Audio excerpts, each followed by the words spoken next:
¿Y si te dijera que uno de los concilios más importantes de la historia de la Iglesia fue también una de sus mayores operaciones de encubrimiento?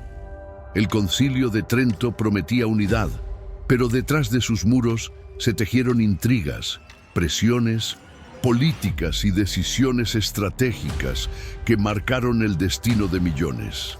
En este video vas a descubrir lo que realmente sucedió, cómo el poder, la diplomacia secreta y el miedo al cambio transformaron una reforma espiritual en un campo de batalla ideológico. Quédate hasta el final, porque lo que los padres conciliares no quisieron que supieras, Image Prompt Generation, por fin será revelado. ¿Qué secretos guardaban los hombres que redefinieron la fe católica hace casi 5 siglos? El año 1517 marcó un antes y un después en la historia del cristianismo.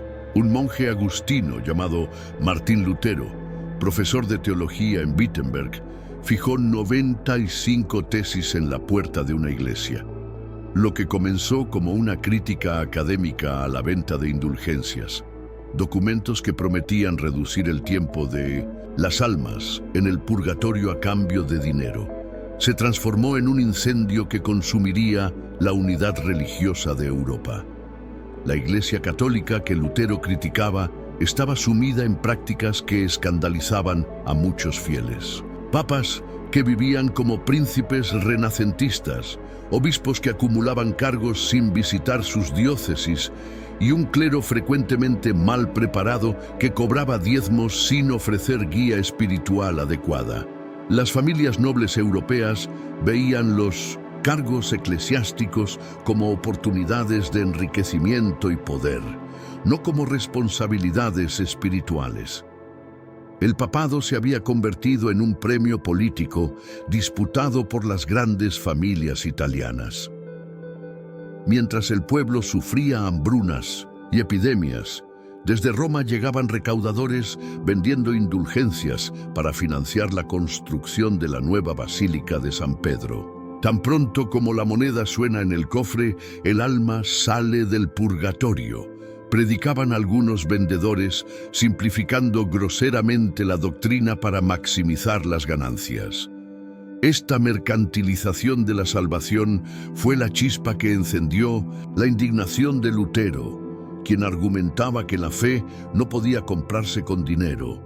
Las ideas de Lutero se propagaron a una velocidad inimaginable gracias a la reciente invención de la imprenta. Sus escritos, traducidos del latín a las lenguas vernáculas, llegaron a manos de príncipes, burgueses y campesinos por igual. Lo que la jerarquía eclesiástica no comprendió a tiempo fue que las críticas de Lutero resonaban en una sociedad ya descontenta con una iglesia que parecía haberse alejado de sus valores fundacionales. La excomunión de Lutero en 1521 no detuvo el movimiento. Al contrario, lo fortaleció. En este clima de crisis espiritual e institucional, la necesidad de un concilio que reformara la Iglesia en su cabeza y en sus miembros era evidente para muchos. Sin embargo, los papas dudaban en convocar una asamblea general que pudiera limitar su autoridad. Esta vacilación permitió que la reforma se extendiera por Alemania, Suiza, Francia e Inglaterra. Para cuando Paulo III finalmente convocó el Concilio de Trento en 1545, Europa ya estaba dividida religiosamente y lo que debía ser un encuentro de reconciliación se convirtió en una asamblea que consolidaría la separación. Cuando pensamos en las razones de la tardía respuesta católica a la Reforma protestante, debemos mirar hacia el pasado. Los papas del siglo XVI vivían atormentados por el fantasma de los concilios anteriores. Reuniones como las de Constanza, 1414-1418, y Basilea, 1431-449, habían promulgado el principio de que un concilio general estaba por encima del papa, pudiendo incluso deponerlo. Esta teoría, conocida como conciliarismo, era la pesadilla de cualquier pontífice que valorara su autoridad.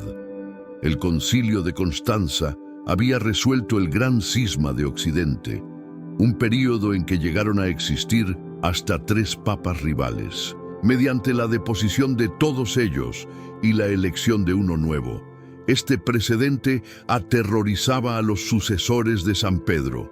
En Basilea, los padres conciliares habían llegado a deponer al Papa Eugenio IV, aunque sin éxito práctico, creando una crisis de autoridad. ¿Cómo podía un papa convocar tranquilamente un concilio, sabiendo que éste podría volverse contra él y destituirlo? Esta desconfianza hacia los concilios explica por qué los papas del primer tercio del siglo XVI, Julio II, León X y Clemente X, evitaron sistemáticamente convocar una asamblea general pese a las crecientes voces que la reclamaban. Preferían medidas parciales, comisiones de reforma limitadas o simplemente ignorar el problema. El Umbe Concilio de Letrán, 1512-1517, convocado por Julio II, había sido una asamblea controlada que evitó cuidadosamente cualquier reforma profunda que pudiera amenazar el poder papal. El trauma de esta experiencia histórica quedó dramáticamente ilustrado durante el saqueo de Roma en 1527, cuando tropas imperiales, muchas de ellas luteranas, invadieron la ciudad eterna. El Papa Clemente VII, refugiado en el castillo Sant'Angelo mientras la ciudad era saqueada, presenció la destrucción como un castigo divino. Encerrado en la fortaleza, firmó un humillante acuerdo con el emperador Carlos V que incluía la promesa de convocar un concilio. Sin embargo, una vez liberado, Clemente encontró excusas para posponerlo indefinidamente. Solo cuando Paulo III, Alessandro Farnese, ascendió al trono papal en 1534, la idea de un concilio general empezó a tomar forma concreta. Él entendió que el precio de seguir postergando una reforma oficial sería la pérdida definitiva de toda la cristiandad del norte de Europa. Aún así, tomaría 11 años más, numerosas negociaciones y múltiples ubicaciones propuestas antes de que finalmente se inaugurara el concilio en Trento, una ciudad estratégicamente ubicada en la frontera entre Italia y el mundo germánico. El 6 de mayo de 1527, las puertas de Roma cedieron ante las tropas del emperador Carlos V. Lo que siguió fue una de las mayores catástrofes en la historia de la ciudad eterna. Durante 8 días, soldados alemanes, muchos de ellos luteranos, españoles e italianos, saquearon la ciudad en un frenesí de violencia, codicia y venganza. Iglesias profanadas, palacios destruidos, tesoros artísticos robados o destrozados. La población romana, de aproximadamente 55.000 habitantes, quedó reducida a menos de 10.000 supervivientes. El Papa Clemente VII, encerrado en el castillo Sant'Angelo, contemplaba impotente cómo la capital de la cristiandad era devastada. Los invasores realizaban parodias de ceremonias religiosas, vistiendo ornamentos sacerdotales robados y proclamando a Lutero como Papa.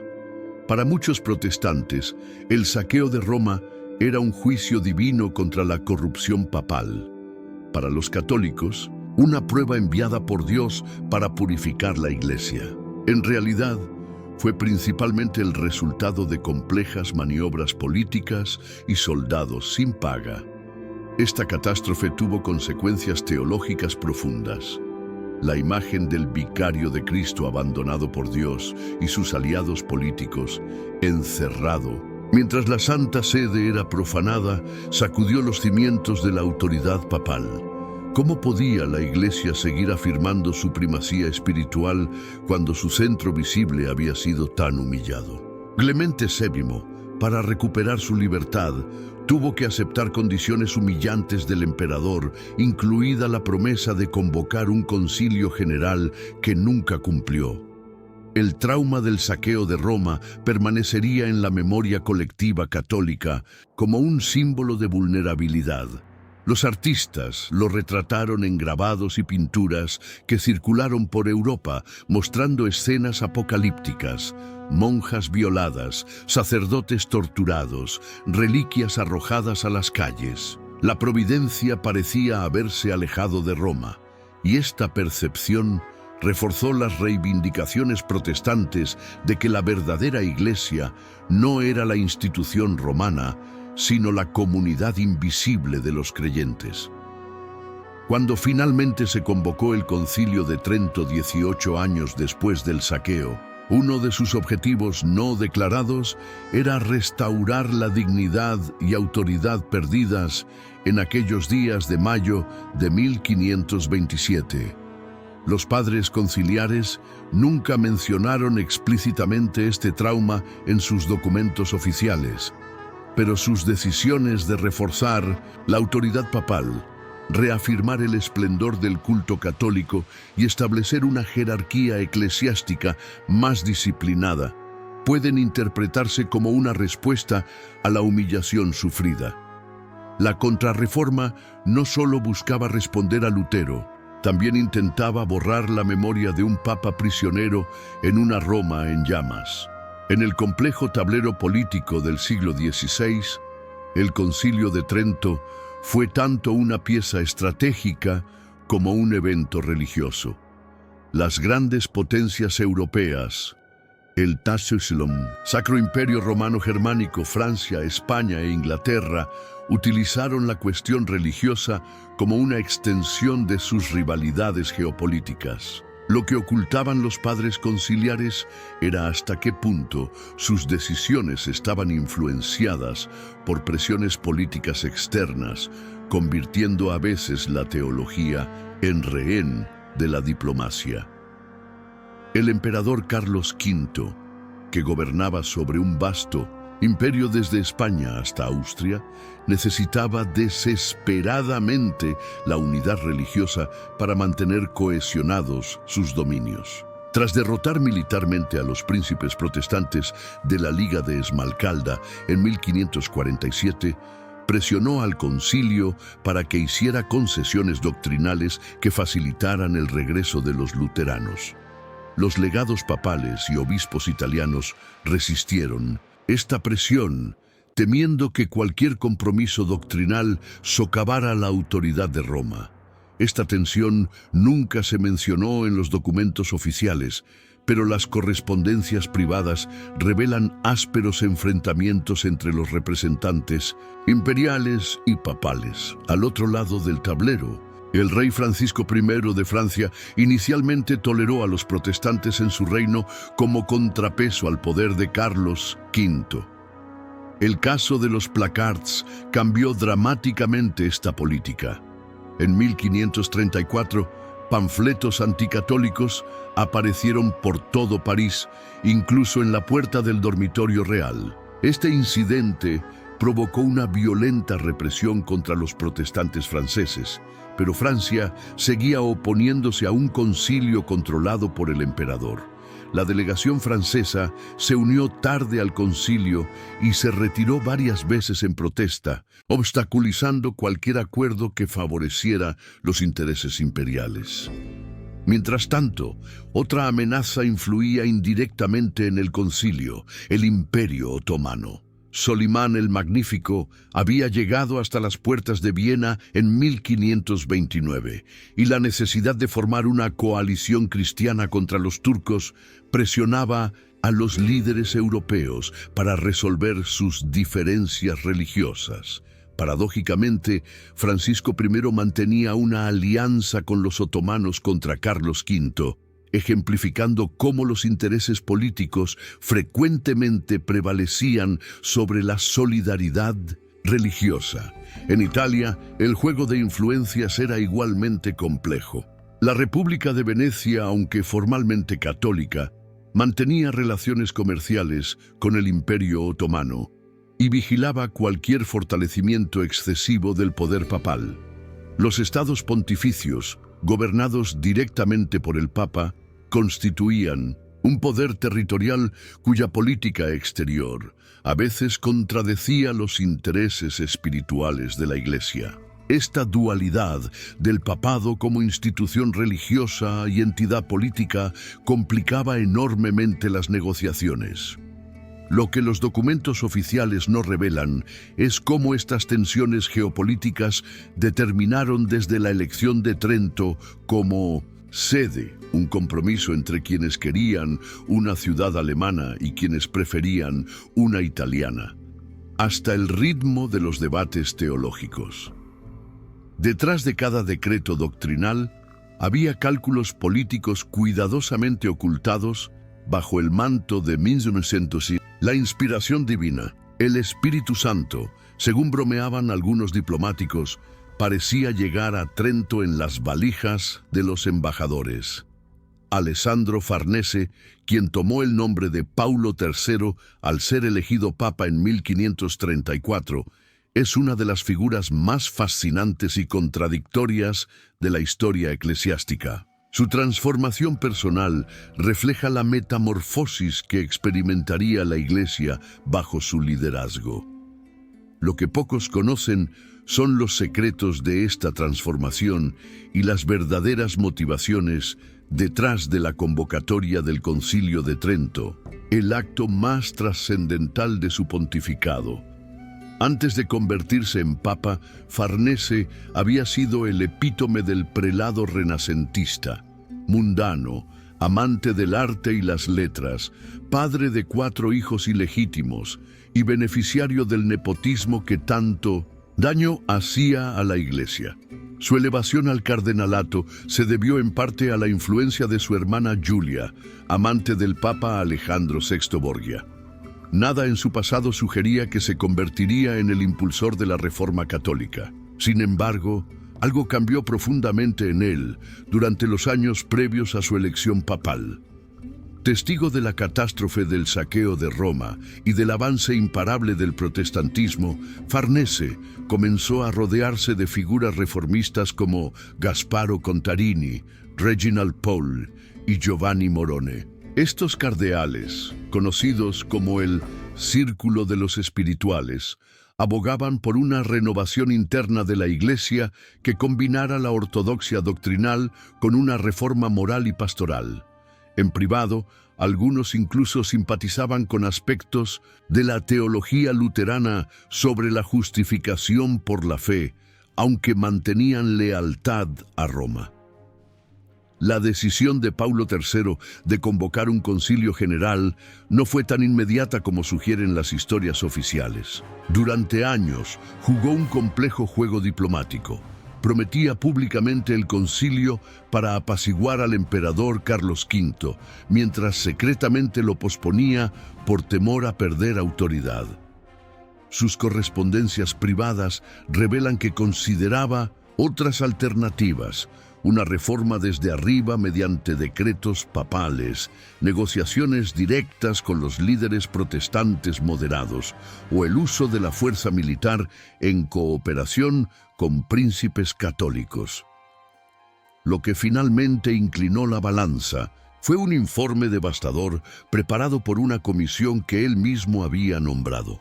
El documento Concilium de Emendanda Ecclesia, Consejo para la Reforma de la Iglesia, redactado en 1537, presentaba un diagnóstico implacable de la corrupción eclesiástica, señalando al propio papado como fuente de muchos males. Paulo III, conmovido por la honestidad del informe, comprendió que solo una asamblea con la autoridad de un concilio ecuménico podría emprender reformas tan profundas sin desencadenar un nuevo cisma. Las negociaciones para la sede del concilio revelan otra faceta oculta. Mientras públicamente consideraba ciudades alemanas como Mantua o Trento para atraer a los protestantes, en privado, Paulo III instruía a sus diplomáticos para asegurar un lugar donde el control papal estuviera garantizado. La elección final de Trento, ciudad imperial pero culturalmente italiana y fácilmente accesible desde Roma, fue un magistral compromiso político disfrazado de concesión ecuménica. El Papa, que había vivido como un príncipe del Renacimiento, emprendió en el ocaso de su vida la reforma que redefinió el catolicismo para los siguientes 4 siglos. ¿Hasta qué punto las decisiones del Concilio de Trento fueron realmente teológicas? Detrás de cada decreto doctrinal y cada canon disciplinar se desarrollaba un intrincado juego de negociaciones secretas, presiones diplomáticas y alianzas cambiantes. En los pasillos de palacios y embajadas, lejos de las solemnes sesiones conciliares, se tomaban decisiones que luego se presentarían como inspiradas únicamente por el Espíritu Santo. Una red de nuncios papales, legados imperiales y embajadores recorría Europa llevando instrucciones confidenciales, sobornos ocasionales y veladas amenazas. Las correspondencias cifradas entre Roma y las cortes europeas revelan hasta qué punto la política internacional determinaba el ritmo y contenido de los debates teológicos. El Papa Paulo III mantenía agentes en las cortes de Carlos V y Francisco y monitoreando cualquier acercamiento entre estos rivales que pudiera afectar al concilio. Mientras tanto, el emperador empleaba a teólogos y juristas para estudiar estrategias que permitieran concesiones a los protestantes sin comprometer formalmente la autoridad católica. Particularmente reveladora es la actividad diplomática de Giovanni Morone, nuncio papal en Alemania y posteriormente presidente del concilio en su fase final. Sus informes confidenciales a Roma describían detalladamente las posiciones de los príncipes protestantes, sugiriendo concesiones tácticas en cuestiones como el cáliz laico, comunión bajo ambas especies, o el matrimonio sacerdotal, mientras mantenía posiciones inflexibles sobre la autoridad papal y los sacramentos. Estas sugerencias pragmáticas contrariaban la imagen pública de intransigencia doctrinal que Roma quería proyectar. En el submundo de los servicios de inteligencia renacentistas, el concilio era un campo de batalla prioritario. Agentes imperiales interceptaban correspondencia papal. Espías franceses sobornaban a secretarios conciliares para obtener borradores de decretos antes de su promulgación, y la República de Venecia mantenía una sofisticada red de informantes en Trento, elaborando detallados reportes sobre las facciones y conflictos internos. Estos documentos, muchos recién descubiertos en archivos gubernamentales, ofrecen una visión radicalmente diferente de la narrativa oficial de unidad y consenso. Las potencias católicas utilizaban incentivos económicos para influir en los padres conciliares. La correspondencia del embajador español revela pagos a teólogos y obispos para que defendieran posiciones favorables a la monarquía hispánica. La Santa Sede no se quedaba atrás. Documentos de la Cámara Apostólica muestran pensiones asignadas a prelados considerados confiables, mientras obispos reformistas con posturas incómodas enfrentaban repentinas dificultades financieras o administrativas en sus diócesis. Quizás el aspecto más sombrío de esta diplomacia fue el tratamiento de los pocos representantes protestantes que asistieron al concilio en su segunda fase. Aunque oficialmente se le garantizó un salvoconducto, informes confidenciales revelan vigilancia constante, restricciones en sus movimientos y comunicaciones, e incluso planes contingentes para su detención si las circunstancias políticas cambiaban. Esta hostilidad encubierta contrasta dramáticamente con la retórica pública de diálogo y reconciliación, exponiendo la brecha entre las declaraciones ecuménicas oficiales y las verdaderas intenciones de restaurar la autoridad romana en cualquier medio necesario. Antes de que las líneas divisorias entre católicos y protestantes se solidificaran definitivamente, hubo momentos sorprendentes en que la reconciliación pareció posible. Estos esfuerzos, sistemáticamente minimizados en la historia oficial del concilio, representan caminos no tomados que podrían haber evitado siglos de división cristiana. Los padres conciliares ocultaron cuidadosamente cuán cerca estuvieron algunas negociaciones de lograr compromisos aceptables para ambas partes. Entre 1540 y 1541, se desarrollaron una serie de coloquios religiosos en ciudades imperiales: Hagenau, Worms y finalmente Ratisbona, Regensburg. En esta última, bajo el patrocinio del emperador Carlos V, teólogos católicos y protestantes trabajaron en un documento de consenso conocido como el Libro de Ratisbona. Lo extraordinario fue que ambas delegaciones llegaron a un acuerdo sobre la doctrina de la justificación, el punto teológico central de la disputa luterana. La fórmula acordada hablaba de doble justificación, por la fe y por las obras, en un equilibrio que parecía satisfacer ambas posiciones. El cardenal Gasparo Contarini, enviado papal a Ratisbona, escribió entusiasmado a Roma: «Ayer llegamos a un acuerdo sobre la doctrina de la justificación. Espero que sea el comienzo de la reunificación de la Iglesia». Su optimismo, sin embargo, se encontró con la fría realidad política.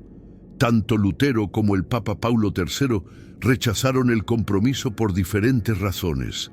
Lutero consideró que no era suficientemente radical, mientras que sectores conservadores en Roma temían cualquier concesión que pudiera interpretarse como una victoria protestante. Otro momento crucial fueron los esfuerzos del teólogo protestante Philip Melanchthon, amigo y colaborador de Lutero, pero conocido por su espíritu conciliador. Sus propuestas para una forma moderada de episcopado, gobierno por obispos, que preservara elementos de la tradición católica mientras aceptaba reformas doctrinales, casi lograron un consenso entre moderados de ambos lados. Correspondencias recientemente descubiertas revelan que varios obispos católicos estaban dispuestos a considerar estas propuestas antes de que presiones políticas y el ala dura del Santo Oficio bloquearan cualquier compromiso. Durante la segunda sesión del concilio, 1551-1552, teólogos protestantes como Johannes Brenz y Jacob Beurlin asistieron brevemente a Trento. Sus informes, sistemáticamente omitidos de las actas oficiales, revelan que encontraron sorprendentes puntos de acuerdo con algunos prelados españoles y franceses sobre la reforma del clero y la simplificación litúrgica. Estos contactos informales fueron rápidamente suprimidos por los legados papales, temerosos de que tales conversaciones pudieran conducir a concesiones no autorizadas. La tragedia de estos diálogos fallidos queda capturada en la correspondencia del cardenal Reginald Pole, quien escribió melancólicamente: «Ambos lados parecen preferir la victoria total a la reconciliación cristiana. Temo que estamos condenando a nuestros nietos a un legado de odio en nombre de la pureza doctrinal». Su predicción resultaría profética, con las guerras de religión ensangrentando Europa en las décadas siguientes. El Concilio de Trento, al elegir la claridad doctrinal sobre el compromiso ecuménico, selló la división de la cristiandad occidental por siglos, un costo que pocos estaban dispuestos a reconocer públicamente en ese momento. En los márgenes del Concilio de Trento existió un grupo fascinante y poco conocido, católicos con simpatías evangélicas que intentaron tender puentes entre la tradición romana y las ideas reformistas. Estos católicos evangelistas o spirituali constituían una tercera vía que finalmente sería silenciada, representando una de las grandes oportunidades perdidas en la historia del cristianismo. Su historia fue sistemáticamente minimizada en los relatos oficiales, pues su mera existencia cuestionaba la narrativa de oposición absoluta entre catolicismo y protestantismo. Figuras como el cardenal Reginald Pole, Giovanni Morone, Vittoria Colonna y Marcantonio Flaminio formaban parte de este círculo, unidos por su admiración por Erasmo de Rotterdam y su deseo de reforma interna. Estos humanistas católicos compartían algunas ideas con los protestantes: énfasis en la gracia divina, crítica al formalismo religioso y deseo de un cristianismo más interior y personal. Al mismo tiempo, mantenían su lealtad al papado y a la estructura sacramental de la Iglesia, creyendo posible una síntesis entre tradición católica y renovación evangélica. El documento más emblemático de este movimiento fue Il Beneficio di Cristo, el beneficio de Cristo, publicado anónimamente en 1543. Este breve tratado espiritual, que enfatizaba la salvación por la gracia de Cristo mientras mantenía un marco católico, se convirtió en un inesperado bestseller. Con más de 40.000 copias vendidas en 6 años, su popularidad alarmó a las autoridades. ¿Cómo era posible que un texto con ecos luteranos resonara tan profundamente entre católicos devotos? La respuesta del Santo Oficio fue implacable. El libro fue incluido en el índice de libros prohibidos y prácticamente todas sus copias fueron destruidas. Durante las primeras sesiones del Concilio de Trento, los spirituali intentaron influir en los debates sobre la justificación. Cardenales como Paul y Morone abogaron por fórmulas que pudieran reconciliar las posiciones católicas y protestantes.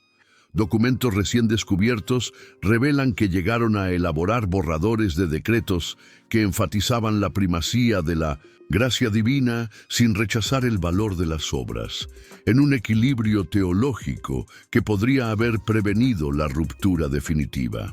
Sin embargo, la facción intransigente, liderada por el cardenal Carafa, futuro Papa Paulo IV, bloqueó sistemáticamente estas iniciativas.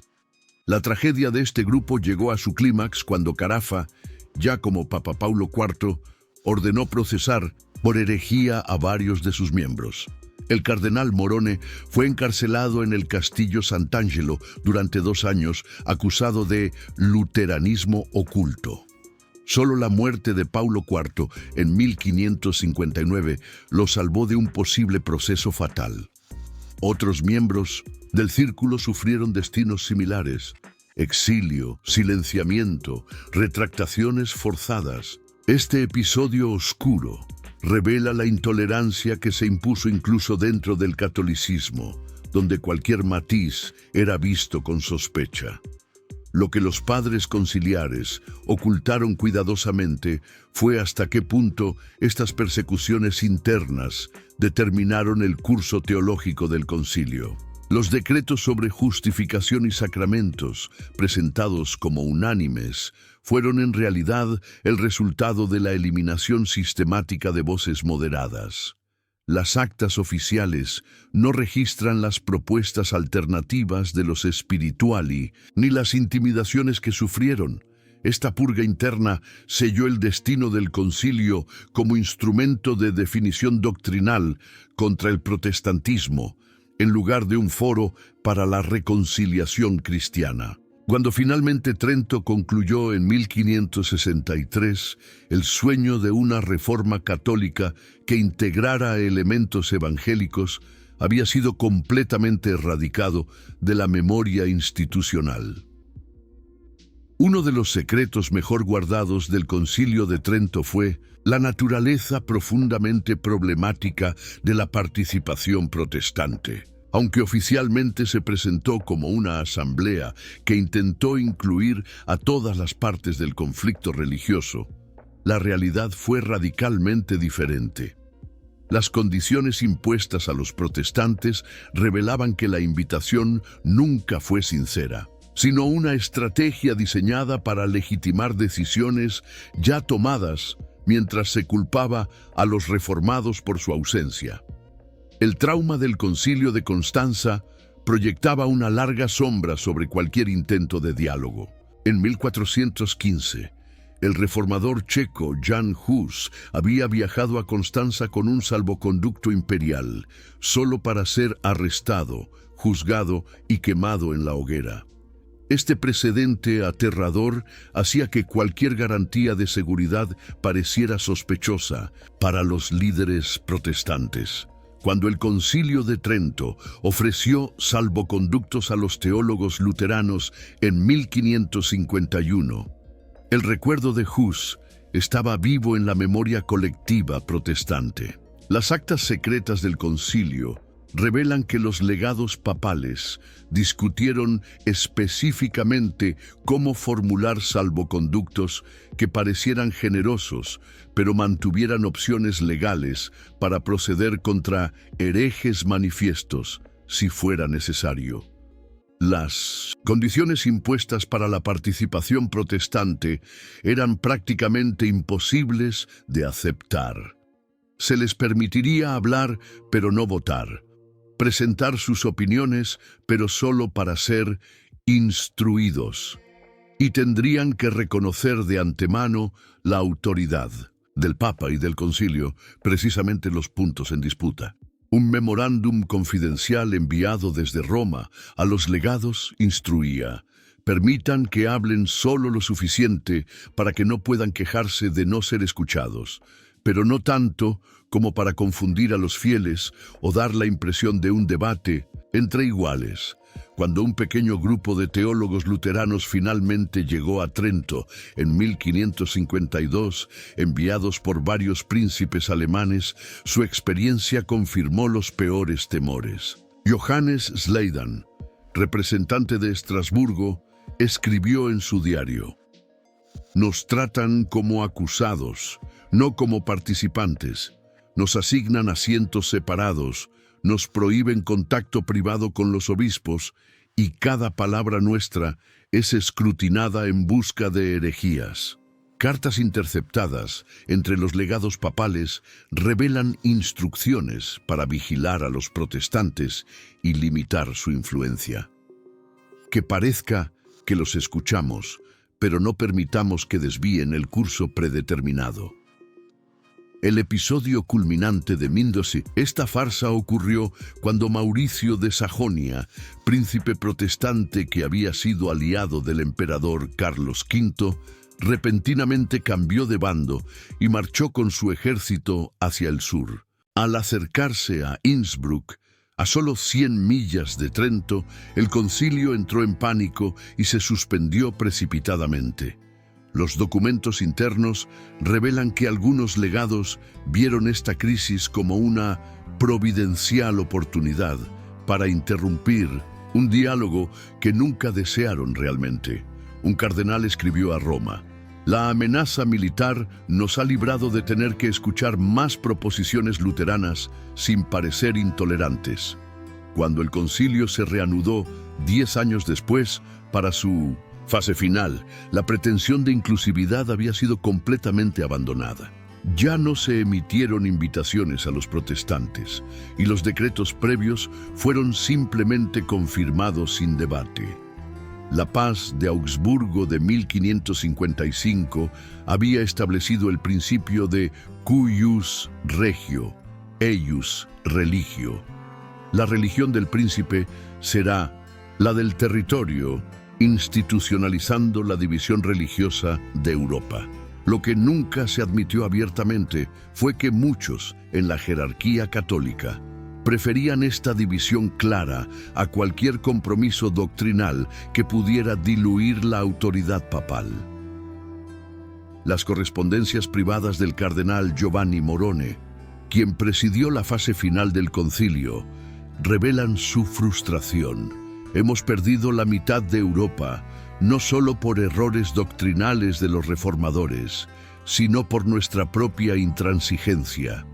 Lo que presentamos como defensa de la verdad ha sido también, admitámoslo, defensa de nuestros privilegios y poder. Esta confesión nunca apareció en ningún documento oficial.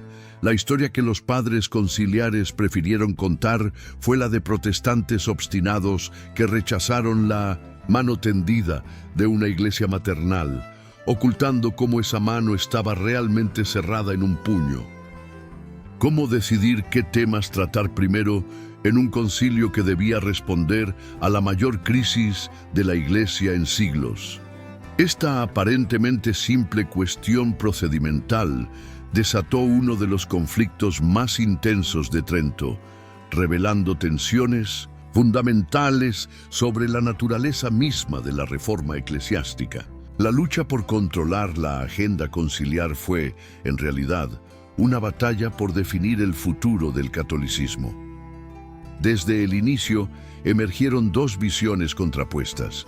El emperador Carlos V y la mayoría de los obispos españoles y alemanes insistían en que el concilio debía comenzar por la reforma disciplinar, eliminar abusos como la acumulación de beneficios, el absentismo episcopal y la corrupción administrativa. Solo después de purificar la Iglesia tendría sentido abordar cuestiones doctrinales, como expresó el embajador imperial Diego Hurtado de Mendoza.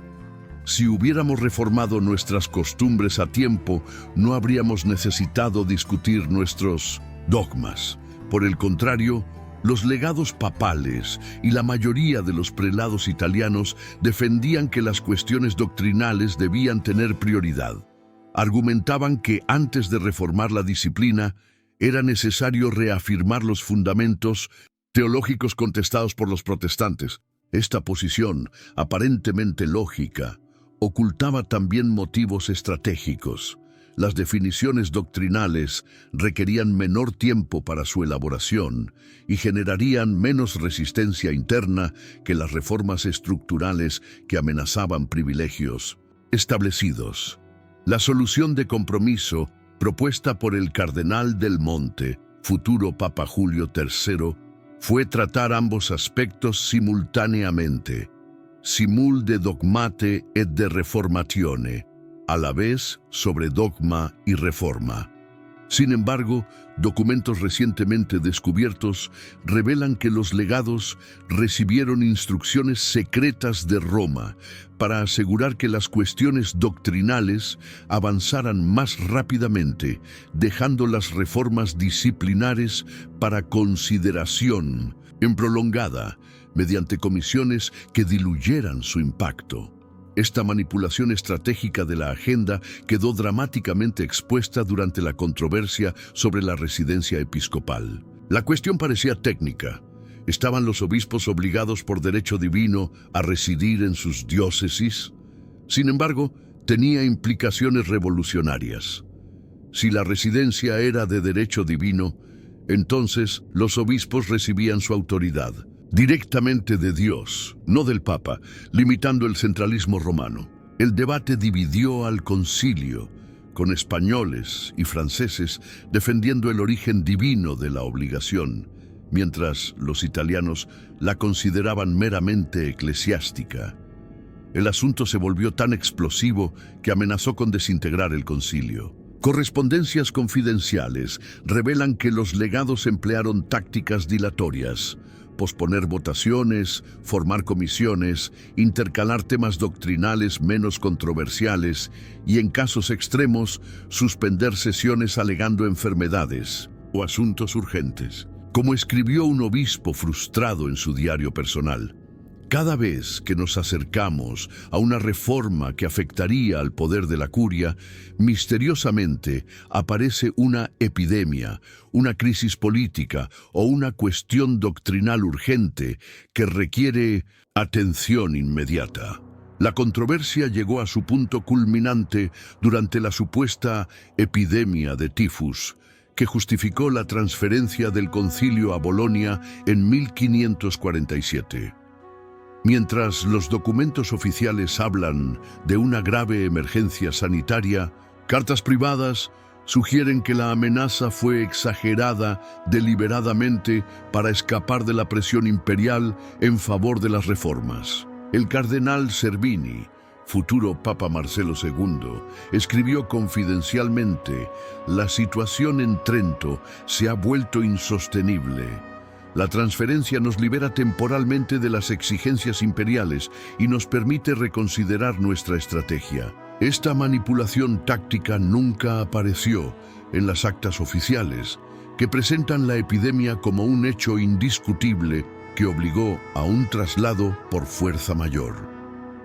Entre las fuerzas que moldearon secretamente el Concilio de Trento, ninguna fue tan influyente y a la vez tan discretamente operativa como la recién fundada Compañía de Jesús. Los jesuitas, creados por Ignacio de Loyola apenas 5 años antes del inicio del concilio, llegarían a ser conocidos como los soldados de Cristo. Lo que pocos conocen es cómo esta orden emergente, con apenas una docena de teólogos presentes en Trento, logró ejercer una influencia desproporcionada que cambiaría el rumbo del catolicismo moderno. La Compañía de Jesús entró en escena en un momento crítico. A diferencia de las antiguas órdenes monásticas o mendicantes, los jesuitas habían sido diseñados específicamente para el mundo post-reforma. Móviles, intelectualmente preparados y absolutamente leales al papado. Su cuarto voto de obediencia directa al pontífice los convertía en el instrumento perfecto para implementar la visión romana frente a las tendencias conciliaristas o nacionalistas dentro de la Iglesia. Los representantes jesuitas en Trento eran sorprendentemente jóvenes e inicialmente desconocidos. Diego Laínez tenía 34 años y Alfonso Salmerón apenas 30 cuando llegaron al concilio como teólogos papales. Sin embargo, su extraordinaria preparación teológica y su capacidad para trabajar incansablemente les ganaron rápidamente respeto e influencia. Documentos recién analizados revelan que mientras otros teólogos pronunciaban 1 o 2 discursos durante las congregaciones, Laínez intervino en prácticamente todos los debates doctrinales, a veces hablando durante horas y citando de memoria cientos de referencias patrísticas y escolásticas. Lo que las actas oficiales no registran es el trabajo entre bastidores de estos jesuitas. Correspondencias privadas muestran que Ignacio de Loyola recibía informes detallados desde Trento y enviaba instrucciones precisas sobre estrategias para influir en los debates. Un sistema de mensajeros conectaba Trento con Roma, permitiendo a los jesuitas coordinar posiciones con la curia papal mucho más eficientemente que otros grupos. Como escribió Polanco, secretario de Loyola, nuestros padres en Trento son pocos en número, pero su influencia se multiplica mediante información precisa y coordinación constante. Particularmente significativa fue la intervención jesuita en el debate sobre la justificación, el punto teológico central de la ruptura con Lutero. Cuando el concilio parecía inclinarse hacia fórmulas más conciliadoras propuestas por los spirituali, Laínez pronunció un discurso crucial de 6 horas que inclinó el debate hacia posiciones más estrictamente antiprotestantes. Lo que no se mencionó públicamente fue que Laínez había recibido un borrador secreto desde Roma, con los puntos exactos que debía defender, preparado por asesores papales. Los jesuitas también jugaron un papel decisivo en la elaboración del decreto sobre los sacramentos, especialmente la Eucaristía. Su énfasis en la presencia real y la transubstanciación reflejaba no solo convicciones teológicas, sino también una estrategia pastoral: crear rituales y devociones que diferenciaran claramente la práctica católica de la protestante. La piedad eucarística elaborada, que caracterizaría al catolicismo post-tridentino, con procesiones, adoraciones y tabernáculos majestuosos, fue en gran parte una innovación jesuita para crear una identidad católica visualmente distinta, innovación Jesuita para crear una identidad católica visualmente distinta. Las tensiones entre jesuitas y otras órdenes religiosas, especialmente dominicos y franciscanos, constituyen otro capítulo oculto. Estas órdenes tradicionales veían con recelo la rápida ascensión de la compañía y su influencia directa con el papado. Un dominico escribió amargamente: «Estos recién llegados hablan como si hubieran inventado la teología, ignorando siglos de tradición tomista». Las disputas teológicas sobre la gracia y el libre albedrío que aparentemente dividían a dominicos y franciscanos se complicaron con la entrada de esta tercera fuerza jesuita que desarrollaría posteriormente su propia escuela teológica con figuras como Luis de Molina. La huella jesuita en el Concilio de Trento fue tan profunda que cuando la Asamblea finalmente produjo su catecismo y revisó el misal y el breviario, la influencia de la espiritualidad ignaciana resultó evidente. Lo que los padres conciliares nunca reconocieron públicamente fue cómo una orden tan joven logró reorientar una institución milenaria en apenas 2 décadas, estableciendo un modelo de catolicismo militante, disciplinado e intelectualmente sofisticado que dominaría los siguientes 4 siglos. Los obispos, protagonistas oficiales del Concilio de Trento, vivían una profunda contradicción que raras veces se mencionaba abiertamente. Como sucesores de los apóstoles, eran las autoridades espirituales de sus diócesis. Como nobles y príncipes temporales, muchos administraban territorios, recaudaban impuestos y participaban en juegos de poder político. Esta dualidad creó tensiones que modelaron secretamente muchas de las decisiones conciliares, especialmente aquellas relacionadas con la reforma del episcopado. El concilio reunió obispos de realidades radicalmente diferentes. Los prelados españoles, liderados por figuras como Pedro Guerrero de Granada, procedían de una iglesia ya parcialmente reformada gracias a los esfuerzos del cardenal Cisneros. La mayoría residía en sus diócesis, conocía a su clero y feligreses y defendía un modelo de autoridad episcopal fuerte frente al centralismo romano. Sus diarios personales revelan frustración con lo que consideraban la complacencia italiana. Guerrero escribió confidencialmente: «Muchos obispos italianos hablan de reforma como quien discute un tema académico sin jamás haber visitado una parroquia rural o confrontado la ignorancia de los fieles». En contraste, numerosos obispos italianos eran funcionarios curiales que rara vez visitaban sus diócesis. Para ellos, la sede episcopal era principalmente una fuente de ingresos que financiaba su vida en Roma. Correspondencias privadas revelan su alarma ante propuestas de reforma que les obligarían a abandonar la corte papal para residir en pequeñas ciudades provinciales. Un obispo de la curia confesó a un colega: «Si debo elegir entre la miseria espléndida de mi obispado en Calabria y la fructífera pobreza de mi oficina en Roma, no hay realmente elección». Los obispos franceses, que se incorporaron tardíamente al concilio, trajeron consigo las tradiciones galicanas que limitaban la autoridad papal en favor de la Iglesia nacional y la corona francesa. Sus intervenciones, cuidadosamente eliminadas de muchas actas oficiales, cuestionaban el derecho del Papa a nombrar obispos o imponer tasas a las diócesis francesas. Como escribió el cardenal de Lorena, defendemos la universal autoridad del Papa en materias de fe, pero la Iglesia francesa conserva sus privilegios en cuestiones de gobierno y administración. Un fenómeno particularmente complejo era el de los obispos príncipes del Sacro Imperio, que gobernaban como soberanos territorios eclesiásticos.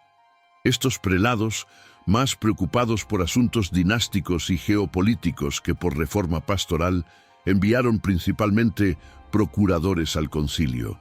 Sus instrucciones escritas, conservadas en archivos alemanes, revelan preocupaciones sorprendentemente mundanas. Asegure que ningún decreto limite nuestro derecho a nombrar familiares para prebendas catedralicias o opóngase a cualquier medida que restrinja la acumulación de beneficios para los príncipes de la Iglesia.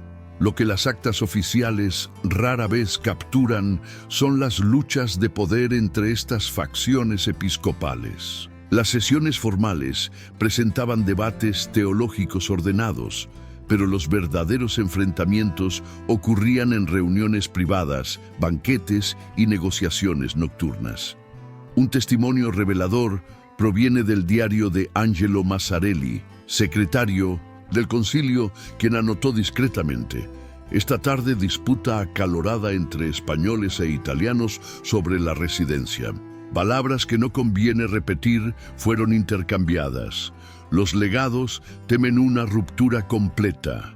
Particularmente dramática fue la situación de reformadores como Bartolomé Carranza, arzobispo de Toledo, quien apoyó enérgicamente las reformas tridentinas solo para ser posteriormente arrestado por la Inquisición española bajo sospecha de luteranismo. Su correspondencia desde Trento revela la paradoja de muchos prelados reformistas. Luchamos por purificar la Iglesia siguiendo el Evangelio, pero cuando hablamos como los apóstoles nos acusan de sonar como Lutero. Esta tensión entre reforma católica auténtica y temor a cualquier convergencia con ideas protestantes creó un clima de sospecha que limitó el alcance de las reformas posibles. Los documentos privados de los obispos también revelan su frustración con la manipulación procesal del concilio. Muchos se quejaban de que las propuestas más sustanciales quedaban enterradas en comisiones, mientras decretos preparados en Roma se presentaban para aprobación rápida. El obispo portugués Fray Bartolomeu dos Mártires escribió amargamente: venimos a reformar la Iglesia Universal y terminamos aprobando fórmulas preparadas por los mismos que deberían ser reformados. ¿Quién reforma a los reformadores? En el centro del Concilio de Trento se libraba una guerra por el control de las palabras sagradas. ¿Quién tenía derecho a interpretar la Biblia? ¿En qué idiomas debía leerse? ¿Qué textos eran canónicos? Estas preguntas, aparentemente académicas, encerraban una lucha de poder sobre el acceso a lo divino. Lo que los padres conciliares ocultaron fue cómo sus decisiones sobre estos temas estaban motivadas no solo por preocupaciones teológicas, sino también por el deseo de mantener control institucional sobre la interpretación de las Escrituras. La primera batalla decisiva se libró sobre las fuentes de la revelación. Los protestantes habían proclamado el principio de sola scriptura, solo la Escritura, rechazando la autoridad de la tradición eclesiástica. La respuesta de Trento fue rápida y contundente. En abril de 1546, el concilio declaró que la revelación divina se encontraba en libros escritos y en tradiciones no escritas, con igual valor. Lo que las actas oficiales no registran fueron los acalorados debates internos sobre esta fórmula. Cartas privadas revelan que varios obispos españoles y franceses preferían una formulación más matizada, reconociendo cierta primacía de la Escritura mientras preservaban el valor de la tradición apostólica. Particularmente reveladora fue la controversia sobre la Vulgata latina, la traducción de San Jerónimo del siglo IV. El concilio la declaró auténtica, debiendo ser usada en disputas públicas, predicaciones y exposiciones. Esta decisión parecía puramente académica, pero escondía un dilema incómodo. Los humanistas católicos como Erasmo habían demostrado que la Vulgata contenía numerosos errores de traducción. Algunos padres conciliares, formados en el humanismo renacentista, se opusieron inicialmente a esta canonización de un texto imperfecto. Correspondencias confidenciales muestran que el cardenal Cervini, futuro Papa Marcelo II, reconocía privadamente estos problemas. La Vulgata tiene defectos evidentes, pero declarar esto públicamente alimentaría las críticas protestantes y confundiría a los fieles. Detrás de estas deliberaciones acechaba un temor más profundo, el de las traducciones vernáculas.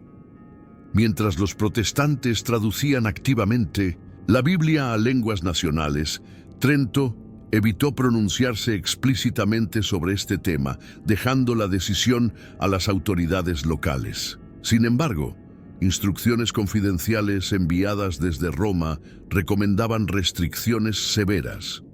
Las escrituras en manos de lectores sin formación teológica engendran herejías como un cadáver produce gusanos. Esta desconfianza hacia la lectura laica de la Biblia nunca se expresó tan crudamente en los documentos oficiales, que preferían enfatizar la necesidad de guía apropiada para la interpretación.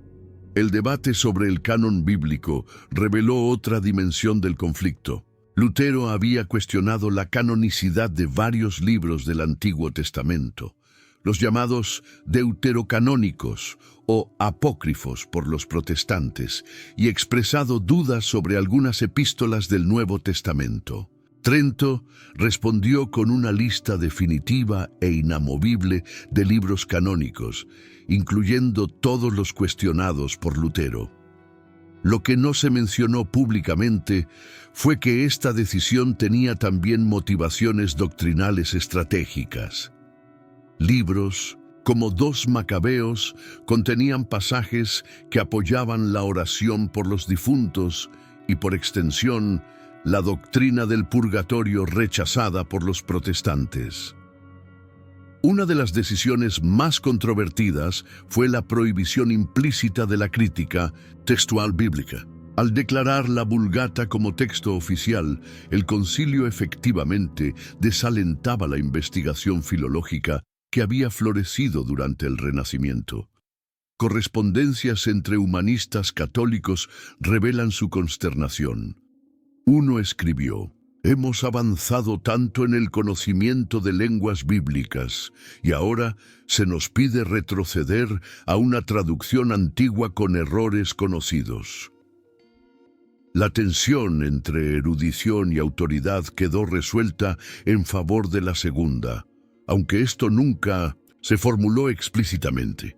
Quizás el aspecto más significativo y menos discutido fue la cuestión de la interpretación. El concilio decretó que nadie, confiando en su propio juicio, se atreva a interpretar la Sagrada Escritura contra el sentido sostenido por la Santa Madre Iglesia. Esta aparentemente simple afirmación encerraba una paradoja.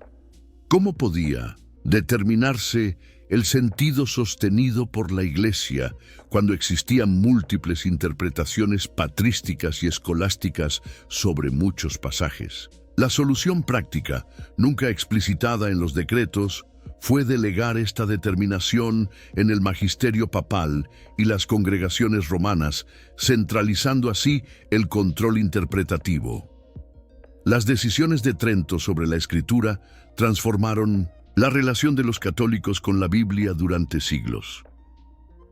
Mientras el protestantismo desarrollaba una cultura de lectura bíblica directa, el catolicismo posttridentino enfatizaría la mediación institucional. Los fieles conocerían la Biblia principalmente a través de la liturgia, el catecismo y la predicación, no mediante lectura personal. Esta diferencia fundamental en la aproximación a las palabras sagradas, presentada como una cuestión teológica, fue también una estrategia de control institucional que los padres conciliares prefirieron no articular explícitamente en sus decretos. En enero de 1547, Tras meses de debate, el Concilio de Trento promulgó su decreto sobre la justificación, abordando la cuestión central de la disputa con los protestantes. ¿Cómo se salva el ser humano? Este documento, considerado una obra maestra de precisión teológica, pretendía refutar la doctrina luterana de la sola fide, solo por la fe, mientras reafirmaba la enseñanza católica tradicional. Sin embargo, lo que los padres conciliares nunca revelaron públicamente fueron las profundas divisiones internas, alternativas consideradas y motivaciones políticas que moldearon este decreto crucial. La justificación, cómo un pecador se hace justo ante Dios, había sido el punto de partida de la protesta de Lutero. El reformador alemán, angustiado por su conciencia de pecado, encontró consuelo en la idea de que somos salvados únicamente por la fe en Cristo, como un don gratuito de Dios, independientemente de nuestras obras.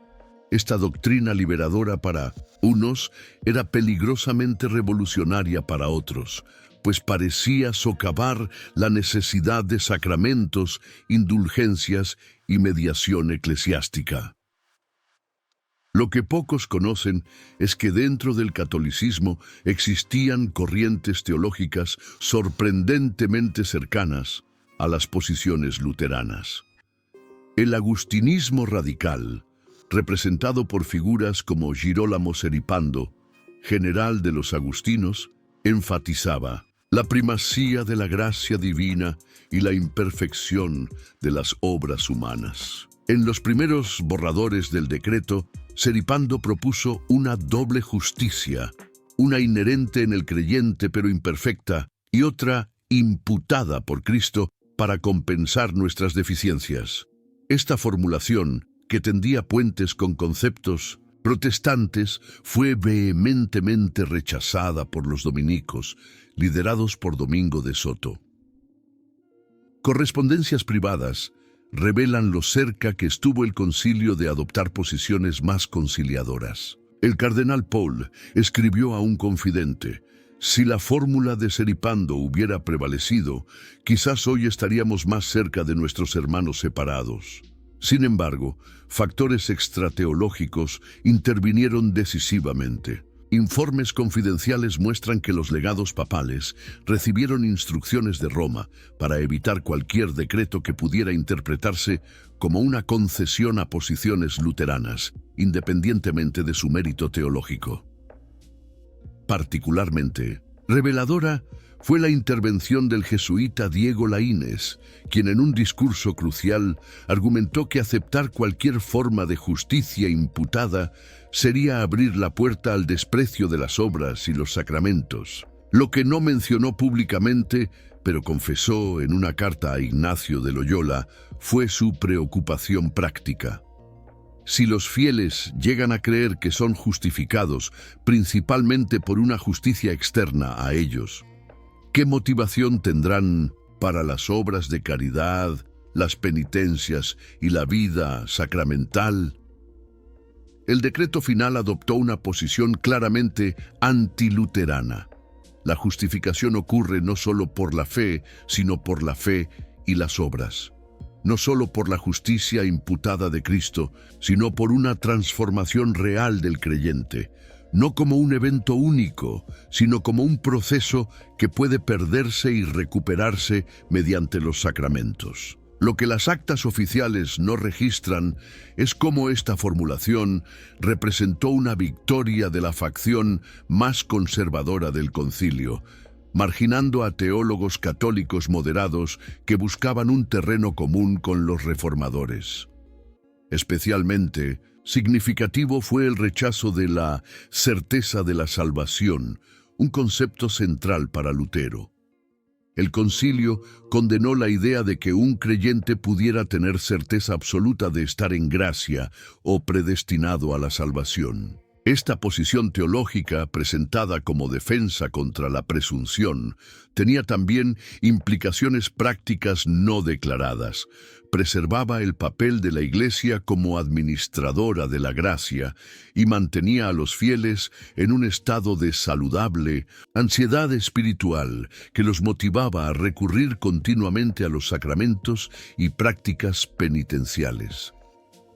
Las disputas internas entre órdenes religiosas añadieron otra capa de complejidad.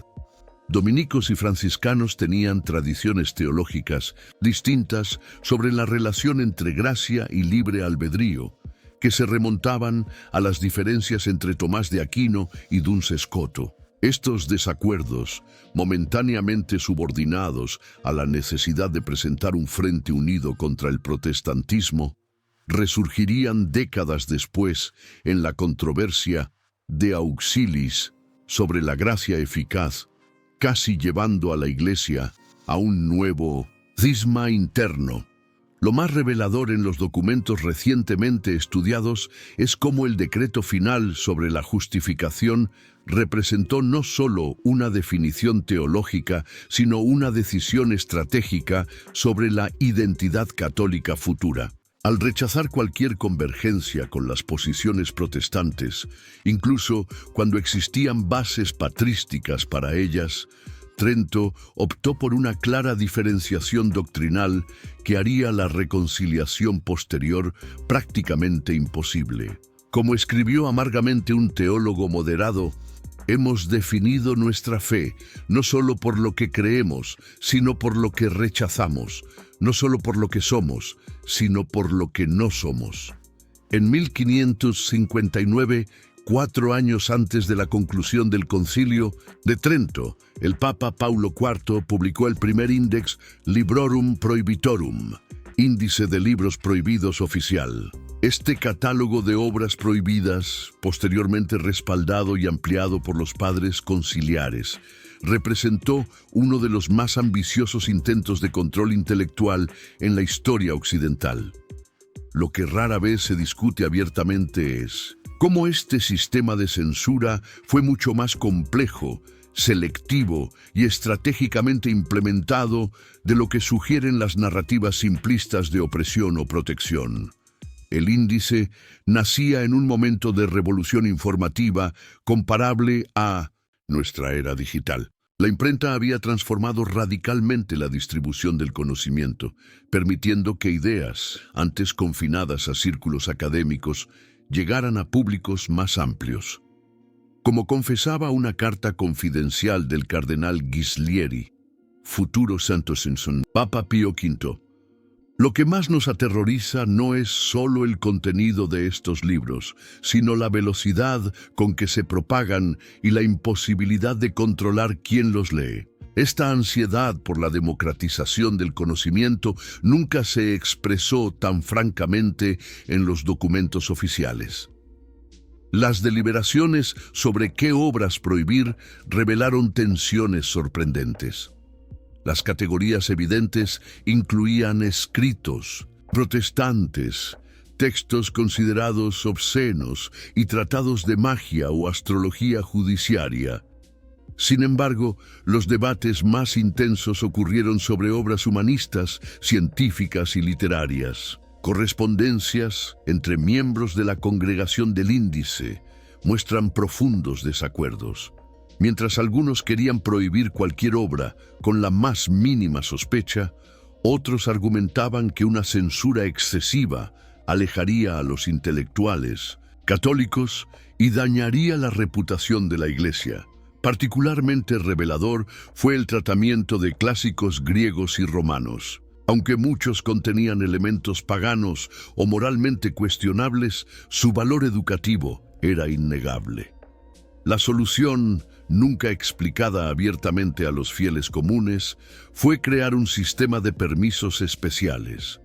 Documentos internos revelan instrucciones a los censores.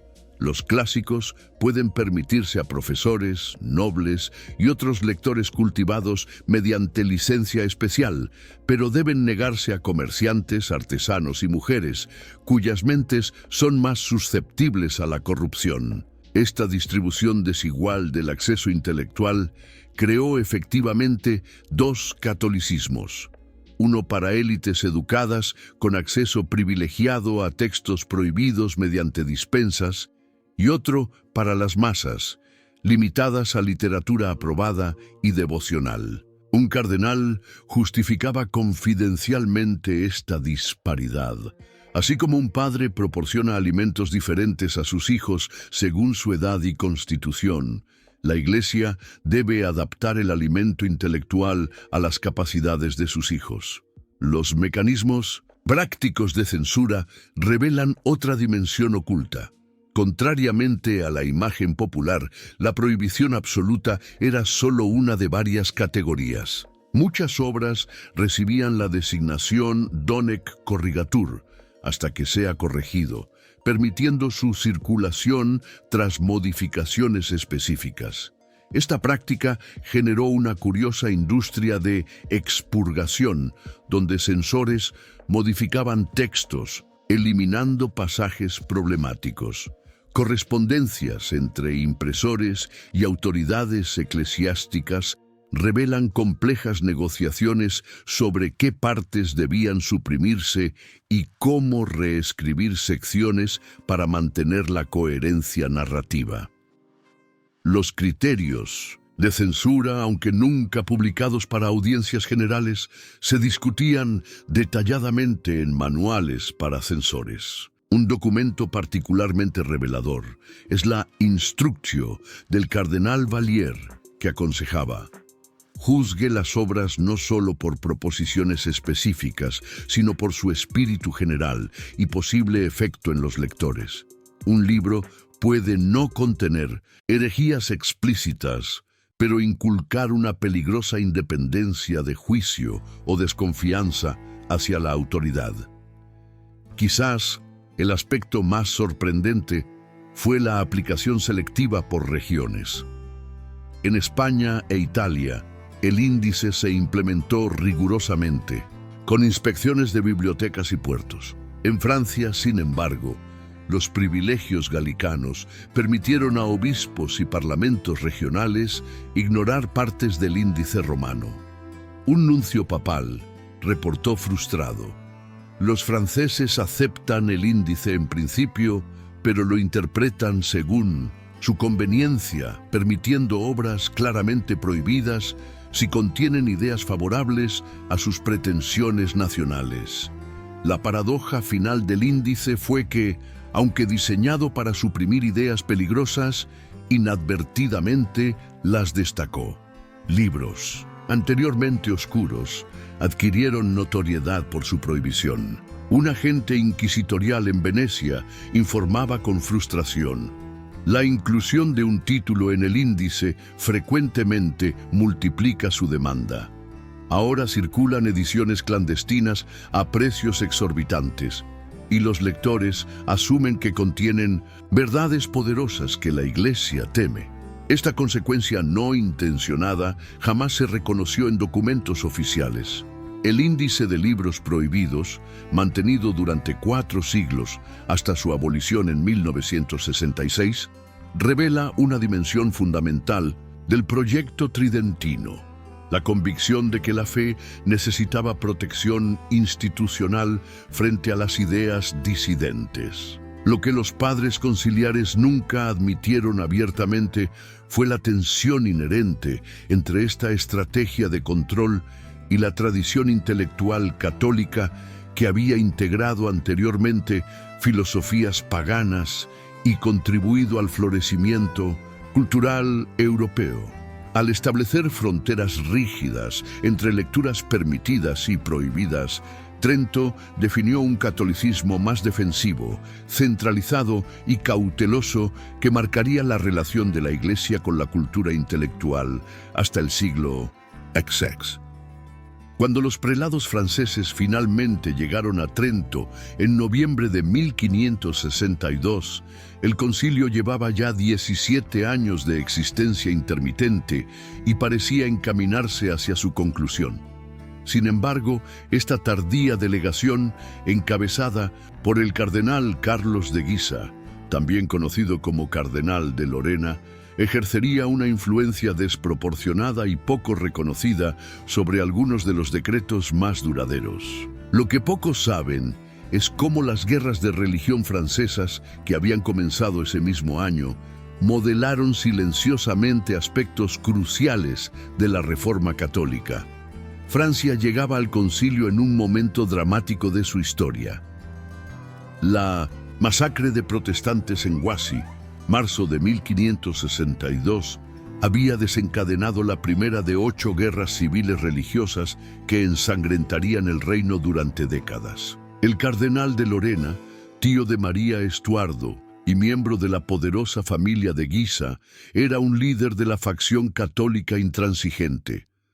Sin embargo, la delegación francesa que lideraba traía también objetivos políticos complejos: mantener los privilegios galicanos, autonomía de la Iglesia francesa, contrarrestar la influencia española y promover una posible reconciliación con los protestantes moderados para pacificar el reino. Particularmente significativa fue la influencia francesa en el decreto sobre las imágenes sagradas. La violencia iconoclasta de los hugonotes, calvinistas franceses, había dejado un rastro de destrucción por Francia. Estatuas decapitadas, vidrieras destrozadas, retablos quemados. Como describía dramáticamente una carta del obispo de Rennes, entré en mi catedral y encontré un cementerio de santos. Brazos arrancados, cabezas cortadas, cuerpos mutilados. Los iconoclastas habían convertido nuestras imágenes sagradas en monstruosas reliquias de su furia. Esta experiencia traumática inspiró la propuesta francesa sobre el uso religioso de imágenes, que sería adoptada con mínimas modificaciones en la sesión final del concilio. Documentos recientemente descubiertos revelan que el borrador, presentado por los teólogos de la Sorbona, fue incorporado casi literalmente, sin el debate exhaustivo que caracterizó otros decretos. Como confesó un legado papal en correspondencia privada, hemos aceptado el texto francés principalmente porque el tiempo apremia y necesitamos concluir el concilio.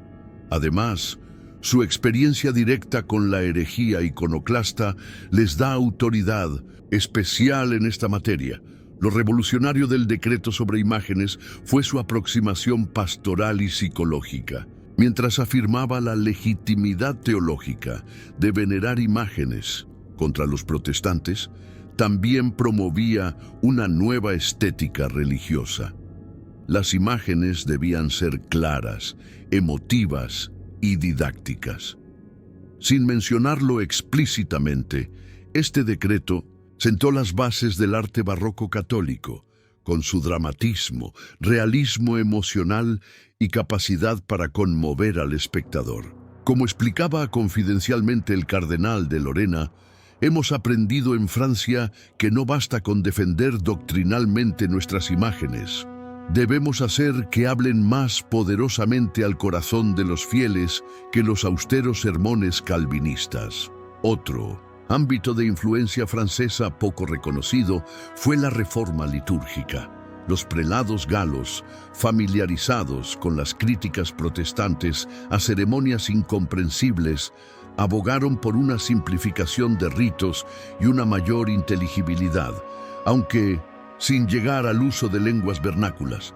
Sus propuestas moderadas para purificar la liturgia de elementos folclóricos o supersticiosos fueron parcialmente incorporadas en las instrucciones para la futura revisión del misal romano. Aunque las actas oficiales rara vez atribuyen estas ideas a la delegación francesa. La paradoja de esta influencia tardía es que Francia, aunque decisiva en algunos decretos finales, nunca implementaría oficialmente las reformas tridentinas como conjunto.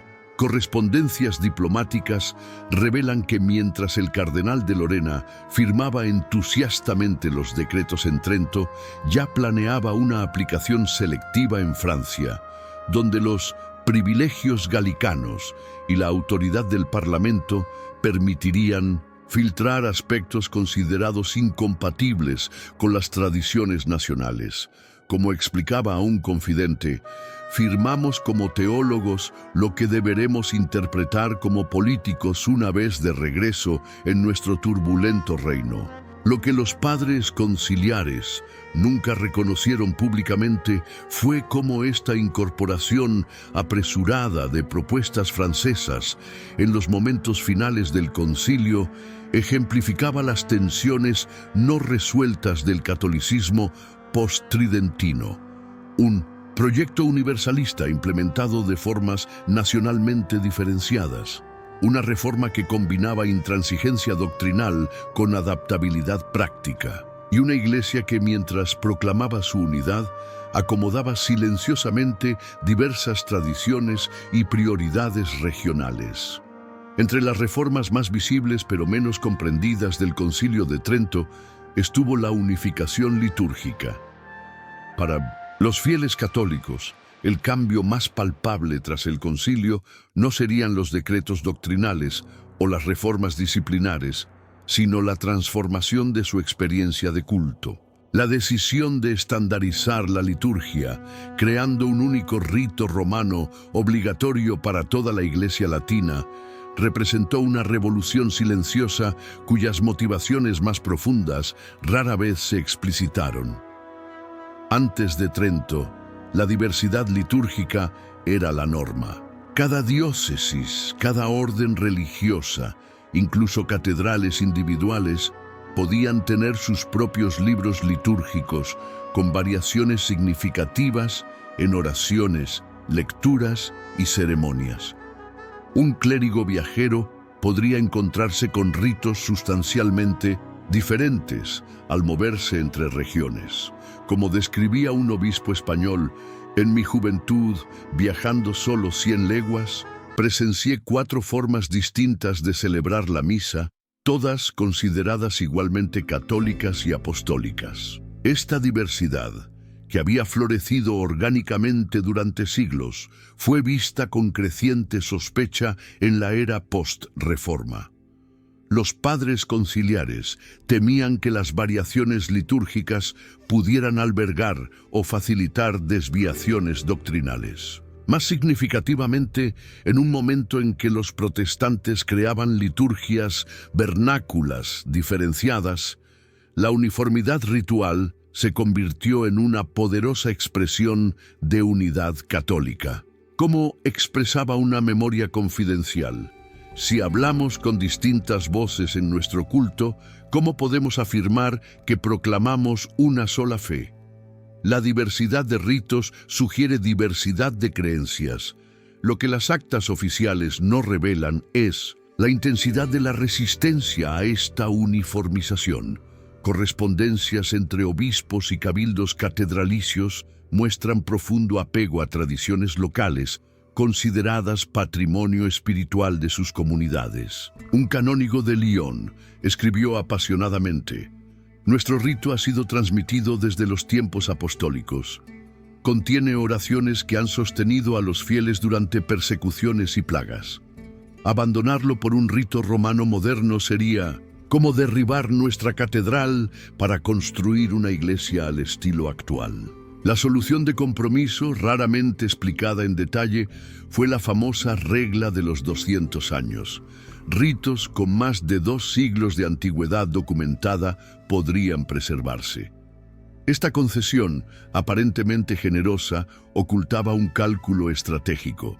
Como revelaba una carta del cardenal Sirleto, principal arquitecto de la reforma litúrgica, pocos ritos podrán demostrar documentalmente tal antigüedad, ya que los archivos medievales son escasos y desordenados. La excepción preservará apariencias de respeto por la tradición, mientras facilita la implementación práctica de la uniformidad. El proceso de creación del nuevo misal romano y breviario, encargado a comisiones especiales tras el concilio, reveló tensiones fundamentales sobre la identidad católica. Mientras algunos miembros favorecían una arqueología litúrgica que recuperara elementos antiguos, Otros abogaban por un rito moderno, claro y funcional. Los documentos de trabajo de estas comisiones muestran debates apasionados sobre cada oración y rúbrica, con facciones compitiendo por imprimir su visión teológica en los textos litúrgicos que moldearían la espiritualidad de generaciones futuras. Particularmente reveladora fue la decisión de preservar el latín como lengua litúrgica cuando los protestantes adoptaban lenguas vernáculas. Aunque justificada públicamente como fidelidad a la tradición apostólica, correspondencias privadas sugieren motivaciones adicionales. Un consultor papal escribió: "El latín no solo preserva la precisión teológica, sino que crea una experiencia de misterio sagrado. El fiel que no comprende cada palabra participa mediante reverente asombro, no mediante comprensión racional, como pretenden los herejes. Además, el uso de una lengua única fortalece nuestra universalidad frente a las iglesias nacionales protestantes. La implementación del nuevo rito estandarizado reveló las limitaciones prácticas del centralismo tridentino. Informes de nuncios papales documentan resistencia pasiva en muchas regiones, cabildos que extraviaban los nuevos libros litúrgicos, párrocos que mantenían prácticas locales en parroquias rurales o adaptaciones no autorizadas que reintroducían elementos tradicionales. Un visitador apostólico en Francia reportaba frustrado: "Tienen el nuevo misal en el altar, pero insertan secretamente oraciones antiguas y mantienen melodías y gestos prohibidos. Alegan seguir el rito romano mientras preservan la esencia de sus tradiciones bajo apariencia de obediencia".